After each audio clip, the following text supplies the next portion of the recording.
Comenzamos en la vieja fortaleza de Villanueva del Río, junto a la iglesia de Santiago el Mayor, antigua mezquita. Bajo este suelo se ha prospectado un dolmen. Aquí se refugió Quevedo cuando regresó de Italia al servicio del duque de Osuna.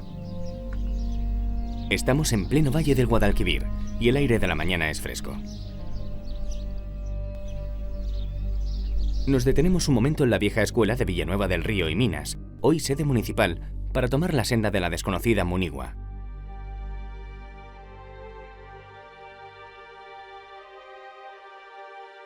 Hay que adentrarse en los caminos difíciles de Sierra Morena. Es mejor venir en todoterreno.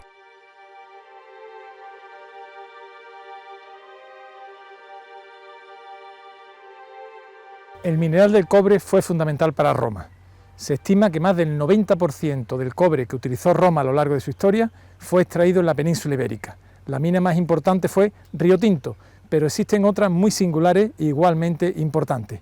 Hoy visitaremos una de ellas, Munigua, situada en las estribaciones de Sierra Morena, muy cerca de la actual Villanueva del Río y Minas. Podemos observar sobre la loma los contrafuertes sobre los cuales se asienta el santuario y los templos de la ciudad que hoy visitaremos. El metal resultaba del todo fundamental para la grandeza de Roma, que consideró su extracción y control como una actividad estratégica.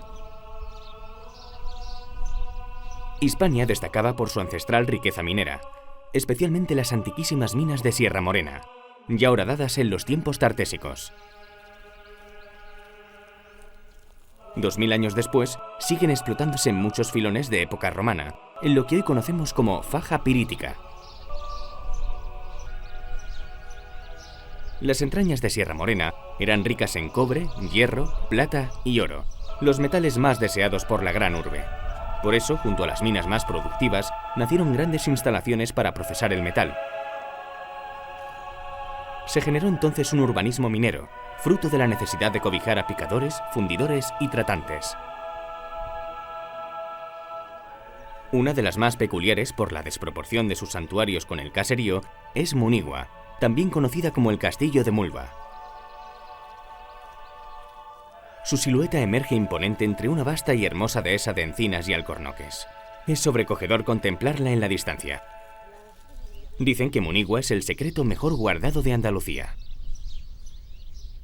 Thomas Schattner, del Instituto Arqueológico Alemán, va a ser nuestro cicerone en la visita. El instituto lleva trabajando en este yacimiento desde los años 50 del siglo pasado. Thomas nos da las primeras claves de Munigua. Munigua empieza en el siglo IV a.C. con un hábitat aquí encima de la colina municipal. En las laderas hay muy bien documentados hornos de fundición de cobre.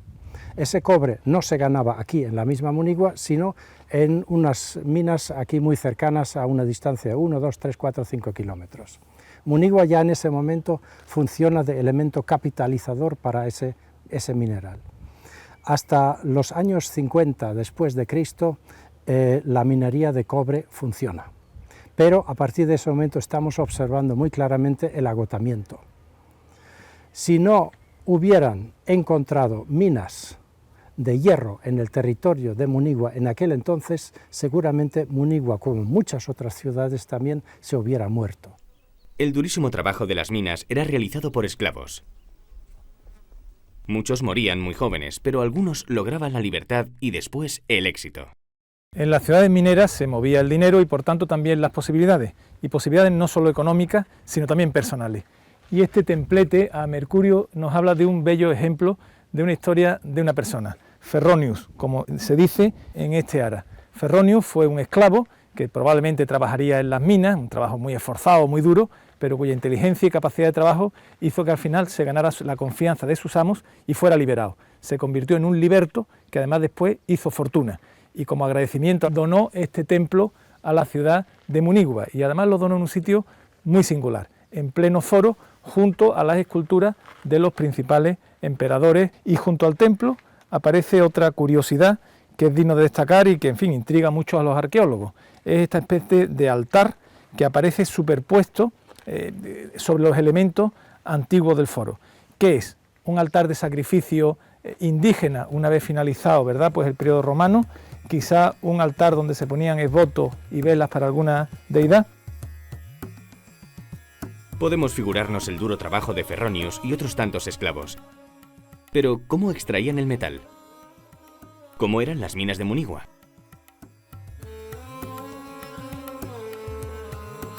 Descendemos a una de las minas de cobre. El acceso es complicado y reviste peligro. Pronto el verde de las piritas brilla en las paredes de la cavidad. Los murciélagos son multitud, y en el fondo observamos la imponente cornamenta de un ciervo. Aquí, por la angostura, trabajaban personas de escasa corpulencia. Bajo esta cresta, el filón de cobre muy puro se encuentra en una capa estrecha de hasta 30 centímetros de anchura, por lo tanto tenían que excavar con mazos de piedra en la prehistoria o de hierro después, poca cantidad de piedra. Este material, una vez excavado, era extraído por una chimenea paralela a la superficie y después se llevaba a ser machacado primero y después fundido, y con esos residuos se formaban los escoriales. La actividad continuada de la minería en Munigua ha dejado sus huellas en el paisaje, perfectamente reconocibles 2000 años después. A unos 2 kilómetros de la ciudad se encuentra su corazón económico, la mina y el lugar donde se extraía el metal. Los residuos de esta extracción del cobre producían escorias que se depositaban en estas montañas que se llama Escorial. Probablemente este sea el mayor y mejor conservado de los que quedan de cobre en España. Para que nos hagamos una idea, tiene una extensión que ocupa algo más de un campo de fútbol y una altura de 10 metros. Este monte de residuos mineros fue el fruto de toda la actividad extractiva de los habitantes de Munigua durante 2 siglos. La extraordinaria riqueza del cobre de la mina permitía que los procesos de extracción fueran muy simples, basados en una fundición rudimentaria en hornos efímeros. En el lugar donde se depositaban el vertedero, los depósitos, es el mismo lugar donde se hace la fundición. Prueba de ello no es solamente la literatura antigua, ¿no? El mismo Plinio nos cuenta cada paso del proceso de fundición, sino también piezas como esta que tenemos aquí entre manos, que por fuera nos muestra una pared de un horno muy irregular. Esta sería la parte exterior, y la parte interior tiene escorificaciones. Quiere decir que los hornos eran móviles, es decir, que se hacía un montón, se hacía el horno encima, se prestaba fuego, se rompía y después se iba a otro lado, ¿no? Exactamente. Podemos imaginar el altísimo precio que alcanzó el cobre durante el periodo imperial. Minas muy pequeñas para la escala actual permitieron la actividad de Munigua durante varios siglos. El urbanismo de Munigua es singular, organizado en terrazas en las que se combinan estructuras civiles como el foro y las termas. Destacan sobre todas las edificaciones los santuarios y templos. Munigua aparentemente tiene las formas perfectamente romanas. El santuario de terrazas donde nos encontramos, el templo de Podio, el foro, aparentemente es perfectamente romano. Pero si preguntamos a los contenidos que estas arquitecturas tenían, vemos que en algún u otro caso, muy claramente, rasgos de las poblaciones anteriores, es decir, de los ibéricos, de los turdetanos. Una ciudad singular perfectamente integrada en el paisaje que la rodea. Hay que saber que normalmente las ciudades romanas, las 400 ciudades que Roma instala y funda ex novo, es decir, en un sitio donde anteriormente no había nada, que la mayor parte de esas ciudades se fundan en las planicies. Munigua ya allí tiene una anomalía en el hecho de que está encima de una pequeña colina, que es esta donde estamos con el santuario de terrazas, cuyo eje central, ya que es una arquitectura simétrica, cuyo eje central sobrepasa, sale de la cela, de la imagen del culto de la cela, sale, atraviesa el edificio y sale al paisaje, y el mismo paisaje refleja esa simetría total que el edificio tiene en izquierdas y derechas, en la medida que la parte izquierda del paisaje se corresponde muy bien con la parte derecha. Es decir, el paisaje responde en cierta medida a la arquitectura en su simetría. En la parte más elevada de la ciudad se encuentran los templos mayores, a los que acudirían fieles de todos los alrededores. Se hacían sacrificios rituales con cerdos, vacas y ovejas. Pero junto a la liturgia oficial, el mundo romano supo asimilar las deidades de la población indígena, que levantaba templos a sus dioses ancestrales en el mismo foro. Dentro del recinto amurallado, apenas pudieron edificarse unas 20 casas principales.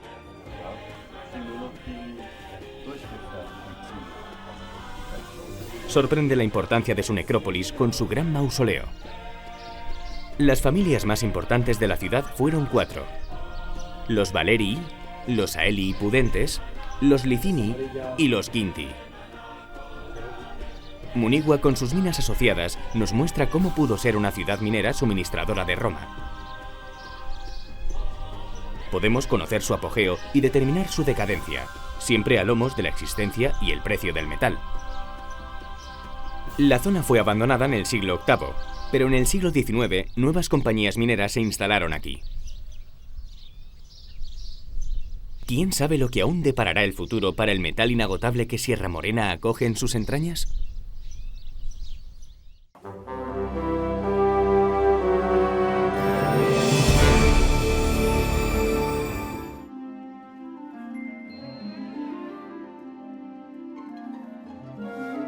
Un espeleotema es una formación dentro de una cavidad, de una cueva. La palabra, de origen griego, se refiere a los depósitos que se forman dentro de las cavidades.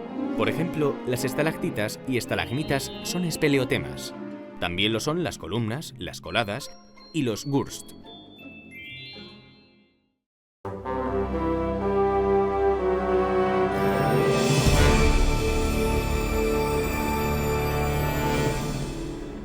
Carmona destaca por su monumentalidad. Es una de esas ciudades andaluzas con sabor clásico. Está habitada desde hace siglos, al menos desde la época tartésica, y hoy vamos a acercarnos a su magnífica necrópolis romana. Nos dirigimos a un lugar que ha sido la tierra destinada a los muertos desde hace miles de años. La arqueología y la muerte siempre van cogidas de la mano. Gran parte del conocimiento arqueológico tiene que ver con la cultura de la muerte de cada época. Los ajuares de las tumbas, el modo de enterramiento, la monumentalidad de las necrópolis son elementos que nos ayudan a comprender mejor una cultura desaparecida.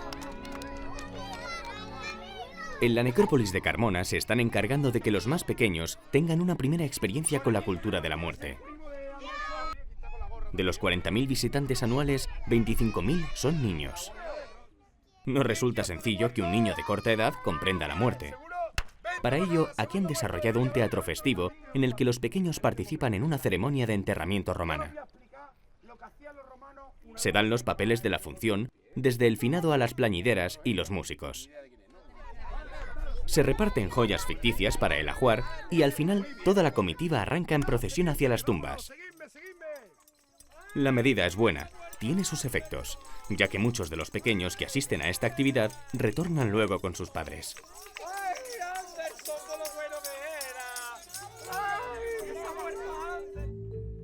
La necrópolis de Carmona fue el primer sitio arqueológico que abrió sus puertas en España. Sucedió en 1885, tras varios años de actividad febril. La colección fotográfica que todavía se conserva nos da cumplido testimonio del trabajo sistemático que George Bonsor y Juan Fernández López desarrollaron tras el descubrimiento del lugar en 1830 por parte del médico Juan Nepomuceno Díaz. Esta documentación gráfica no tiene precio. En primer lugar, podemos constatar el estado primigenio del yacimiento antes de ser excavado. En segundo lugar, percibimos el progreso de los trabajos. Resulta innegable el halo romántico de arqueología pionera que desprenden estas magníficas fotografías.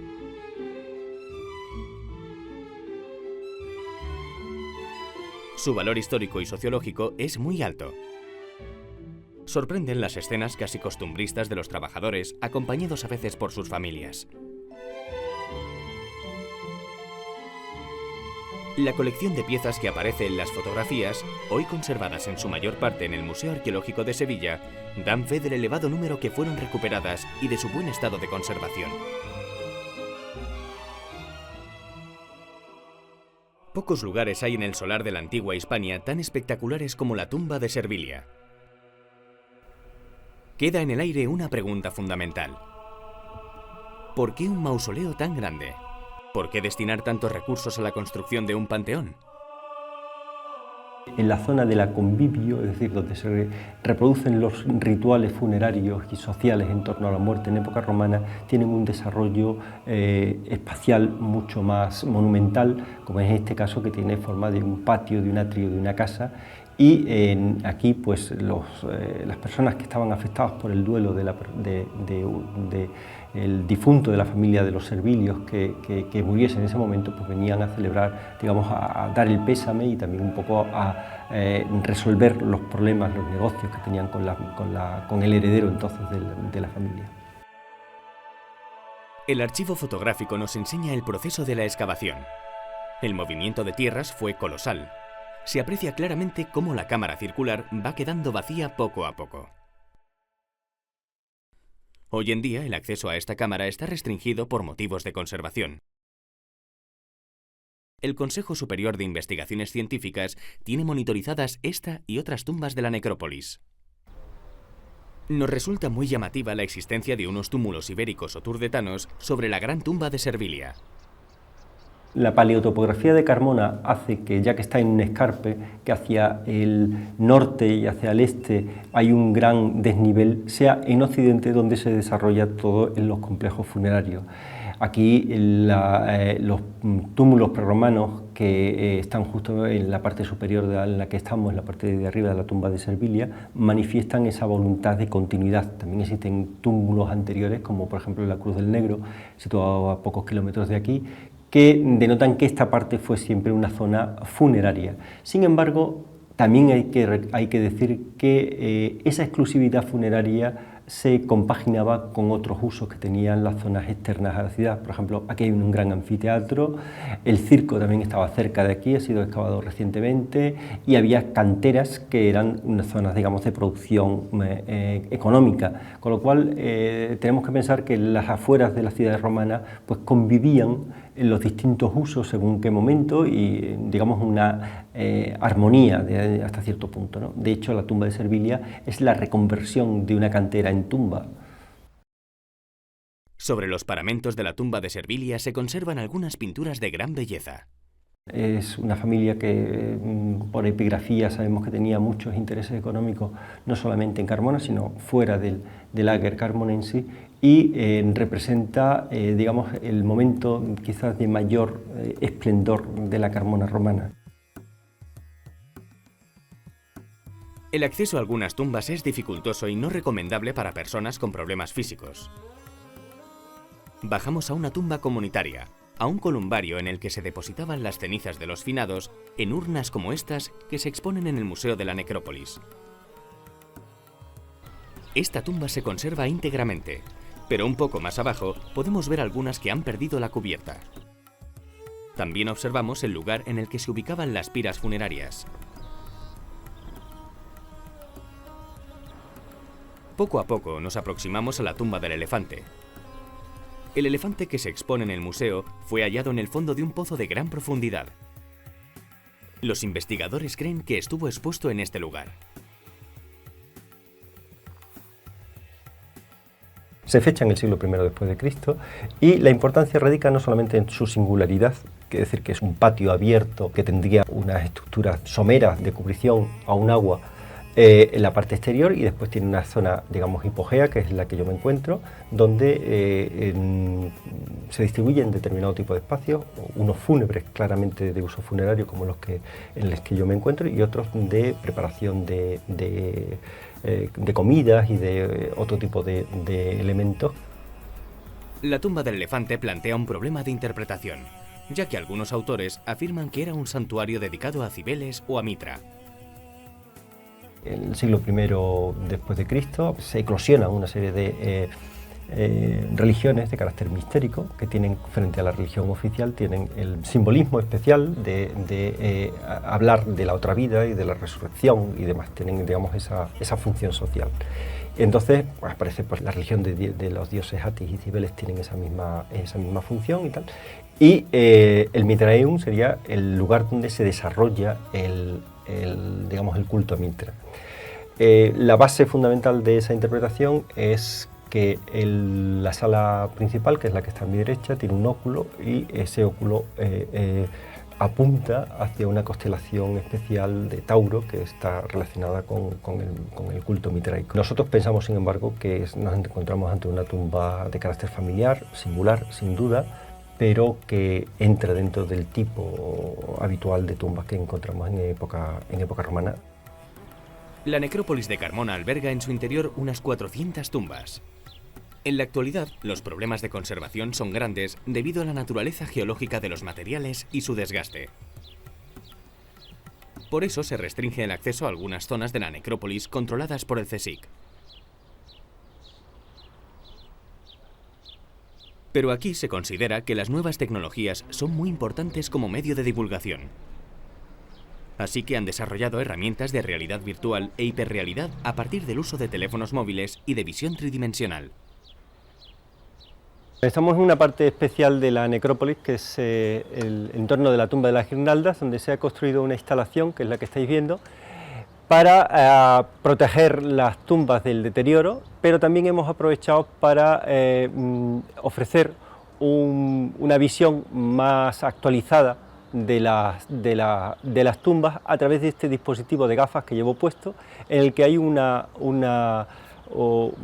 vídeo en 3D del interior de la tumba que incluso pues se ve cómo era en el momento en el que estaba en uso, con las urnas, con los ajuares, etc.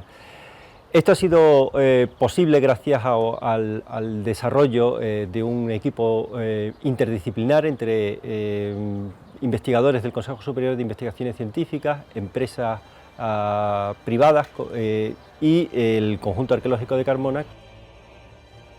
La necrópolis de Carmona lleva abierta al público 129 años.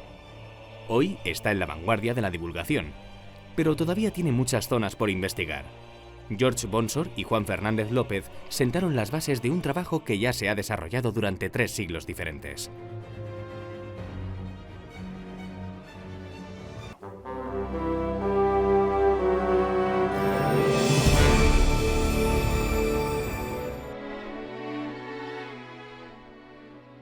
El 7 de marzo de 2012 se reabrió la sede madrileña del Instituto Arqueológico Alemán. La tarde caía sobre la colonia del Viso. Y la residencia del instituto, una casa de 1934 que muestra un claro espíritu racionalista con débitos a la Bauhaus, se llenó de investigadores y amigos para celebrar el evento tras 19 meses de intervención.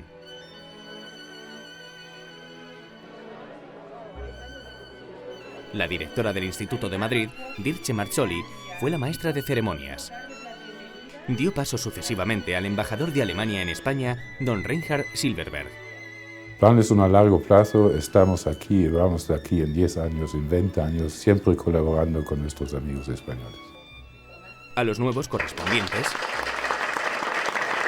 y a la presidenta del Instituto Arqueológico Alemán, la doctora Friederike Fles, quien ilustró a los asistentes con una magnífica conferencia sobre las fronteras del Imperio Romano. En las dependencias de Madrid, el instituto alberga una biblioteca con más de 80.000 volúmenes. La biblioteca empezó muy pequeña en el 43, una pequeña biblioteca creada por Helmut Schlunk en el 43. Se cerró con la guerra y luego a partir del 54 empezó con publicaciones compradas por el dinero del Ministerio de Asuntos Exteriores ya entonces y con donaciones de varios arqueólogos. Una cosa característica del Departamento de Madrid que 1/3 de esos libros son regalos de colegas españoles, portugueses, de colegas que trabajan aquí. Y una colección de más de 500 revistas especializadas. Estos libros han sido los maestros y compañeros de varias generaciones de arqueólogos de nuestro país. El instituto fue fundado en 1829 y Friederike Fles es la primera mujer que lo preside. Also das Deutsche Archäologische Institut hat insgesamt 20 Standorte, also die reichen von Peking bis Lissabon. Also arbeiten tun wir aber auch in Südamerika, und auf den Osterinseln. Und unser Ziel ist es, archäologische Forschung durchzuführen, um die frühen Kulturen der Menschheitsgeschichte zu verstehen. Dirce Marzoli es también la primera directora de la institución en Madrid. E sicuramente la signora Fles hará, como se dice, dará un ejemplo para que sigan otras presidentas, ojalá. Sí, yo he tenido la gran suerte de ser la primera directora de uno de los departamentos del Instituto Arqueológico Alemán. El Instituto Arqueológico Alemán lleva trabajando en España desde donde se coordinan también los proyectos de Marruecos y Portugal desde 1954. Un paseo por su historia fotográfica es un paseo por gran parte de nuestra arqueología.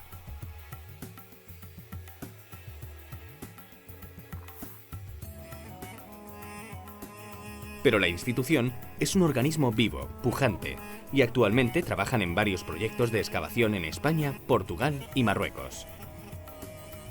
Labores que se coordinan desde Madrid. El caso de Alcorrín, en Manilva, Málaga, es quizá el más emblemático del momento. Los países de la llamada Primavera Árabe reciben una colaboración especial por parte del Instituto. Se trata de poner en valor la historia y la cultura como soporte para un futuro en democracia. Für die Archäologie ist es traditionell so, dass Madrid hat in Marokko und Algerien geforscht, Rom in Tunesien, Libyen und wir haben eine Außenstelle auch in Kairo. Und wir haben jetzt die Chance, unsere Kollegen vor Ort zu unterstützen, indem wir ihnen Archive zugänglich machen, Bibliotheken wie hier heute in Madrid wieder zugänglich machen, sie einladen und zusammenarbeiten, um diese Länder auch zu stabilisieren. Und wichtig ist es uns, dem Nachwuchs, also den jungen Wissenschaftlern, eine Chance zu geben, Projekte durchzuführen. Und dafür gibt die Bundesrepublik Deutschland auch sehr viel Geld, also für gerade Tunesien und Ägypten, weil die Stabilisierung ist das Wichtigste überhaupt.